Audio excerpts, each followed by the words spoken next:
মাত্র ১০ টাকা ফি নিয়েই দীর্ঘ ৪৫ বছর ধরে সুবিধাবঞ্চিত মানুষের চিকিৎসা সেবা দিয়ে যাচ্ছেন সুজিত কুমার শর্মা। ও তো বিশেষ বেশি টাকা চাই না, ও তো ১০ টাকা বিনিময়ে চিকিৎসা করে। সেই জন্য তো আমরা এখানে গরিব লোক বলি এখানে আসতে পারি। শুধু তাই নয়, গরিব ও অসচ্ছল রোগীদের কাছ থেকে কোনো টাকাই নেন না, এমনকি দিয়ে দেন বিনা টাকায় ঔষধও।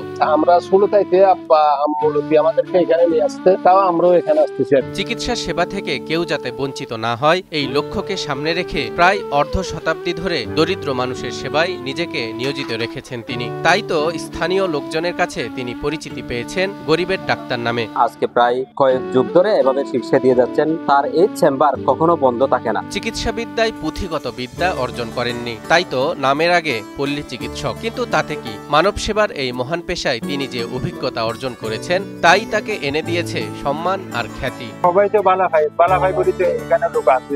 কক্সবাজারের রামু উপজেলার সুজিত কুমার শর্মা। রামু চৌমোহনী স্টেশনের ঠিক উত্তর পাশেই তার ঔষধের দোকান, যেখানে বসে সেবা দেন অসংখ্য মানুষকে। তার সেবা নিতে কক্সবাজারের বিভিন্ন প্রান্ত থেকে প্রতিদিন ছুটে আসেন প্রায় শতাধিক অসুস্থ মানুষ। স্যার আমাদের খুব সেবা দেয়, ১০ টাকা ফিস, ওই জন্য আমরা এখানে আসা খুব ভালো। সময়ের পরিক্রমায় অনেক কিছু বদলালেও বদলায়নি তার দায়িত্ব ও মানবতাবোধ।